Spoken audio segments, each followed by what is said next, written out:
Kia ora, this is Bus Life. I'm Nikki and I live in this bus here in Aotearoa, New Zealand. It's a 10.5 metre 1996 Hino. We bought it in 2019 and we've called it home ever since. We're currently sharing our travels around Te Waipuanamu or Aotearoa, the South Island of New Zealand. We've been down here for 2 months now, making our way from Picton to Invercargill and more recently out to Manapodi and Piopiotahi, Milford Sound. Today we wake in Lumsden, with the plan to hit the road heading north towards Queenstown, because there's Speedway in Cromwell in 5 days, so that's what we're aiming for now. Lumsden to Queenstown is 106 k's and then Queenstown to Cromwell is a further 60 k's.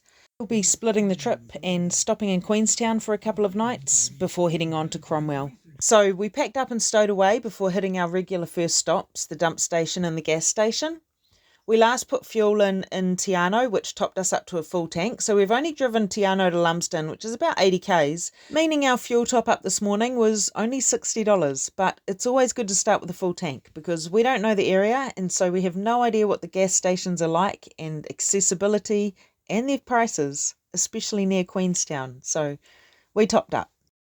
We have a campsite booked in Queenstown for 2 nights, so that's where we're heading.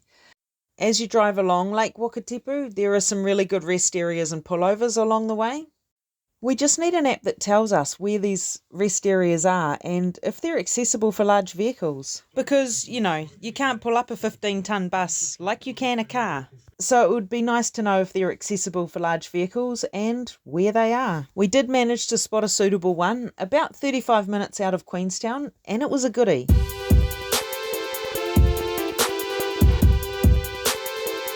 Yesterday I made sushi for dinner and enough to have leftovers for lunch today, so we got into that. We hung out here until closer to the time that we were able to check into the holiday park at 2 p.m. Just going back a little bit to when we arrived in Lumsden 2 nights ago, we jumped online to check out the Kingston Flyer steam train as that's en route to Queenstown, but we found out once again that our lack of pre-booking let us down.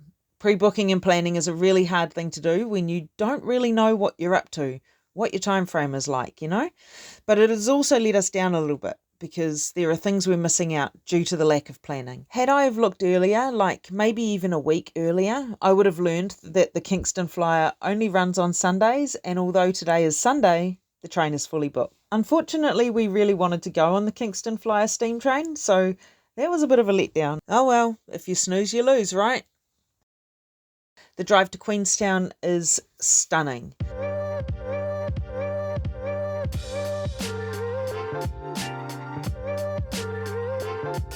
When we got to Driftway Holiday Park, it was an easy check-in, but we drove past our campsite.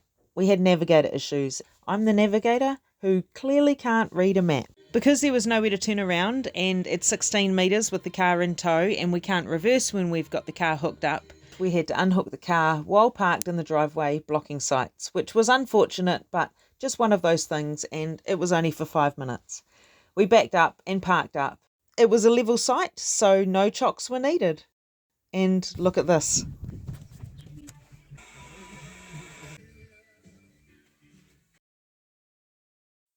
Driftway Holiday Park is a reasonably new holiday park in Frankton, which is a town that borders Queenstown. It's not even 10 minutes into Queenstown, and it's right on Lake Wakatipu. There aren't many options for parking in Queenstown. Queenstown is known as the most motorhome unfriendly town in Aotearoa, and there are a number of reasons why, starting with the lack of parking options. So the holiday park is the way to go, although it's a little bit pricey at $70 per night for the 2 of us, but look at the view.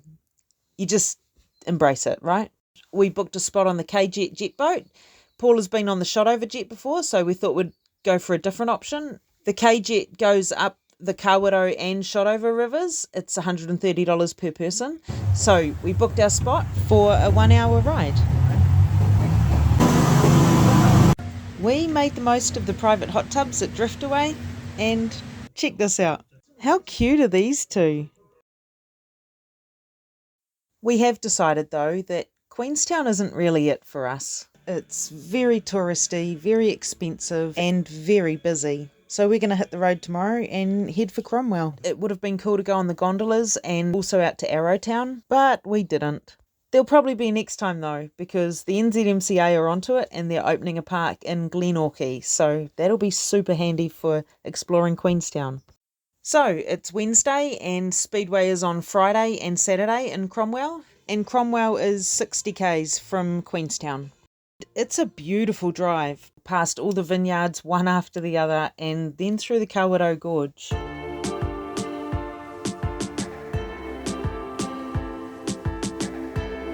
Check out the colour of this water.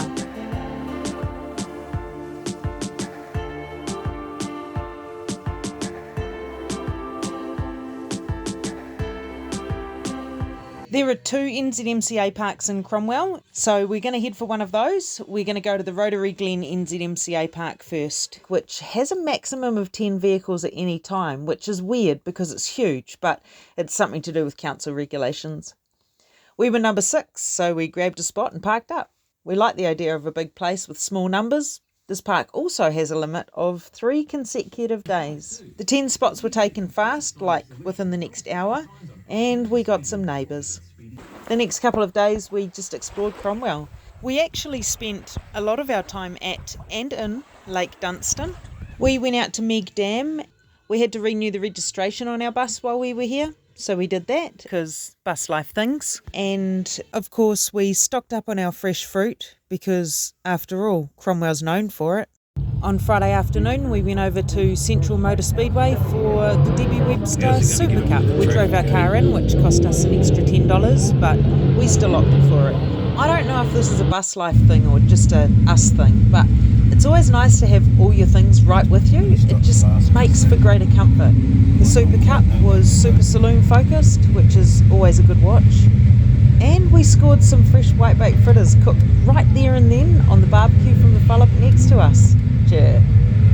On Saturday we had exhausted our 3 consecutive days at Rotary Glen, so we moved to the Lowburn NZMCA park. While we were out we dumped our waste and refilled with fresh water.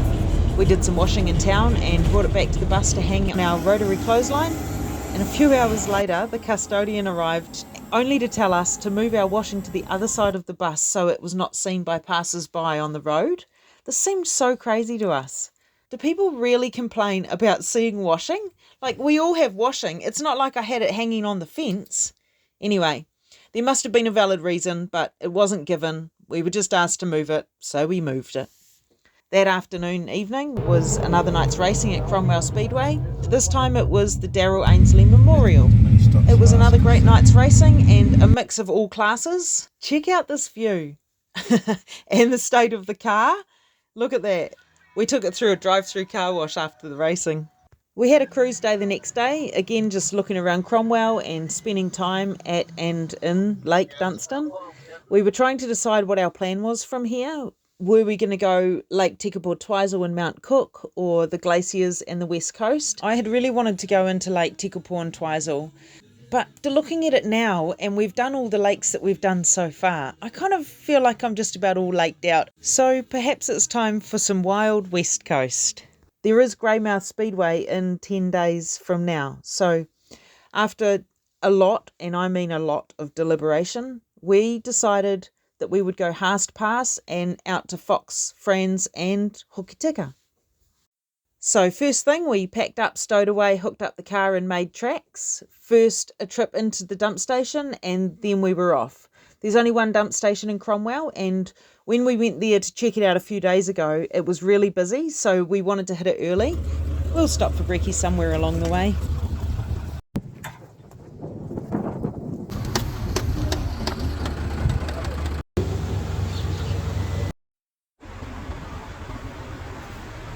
We continued on, heading for Albert Park Campground in Wanaka.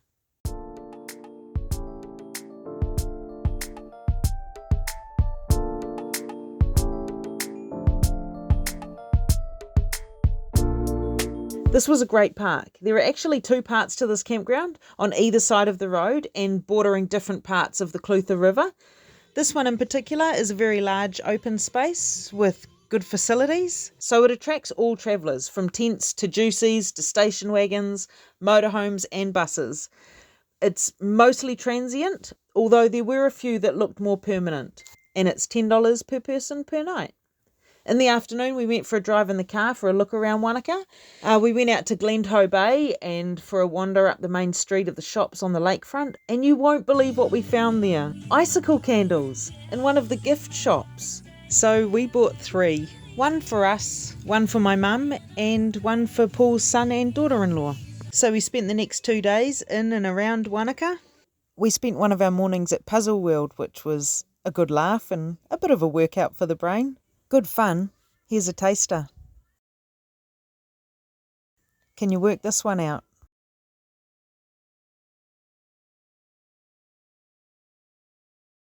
And what about this one?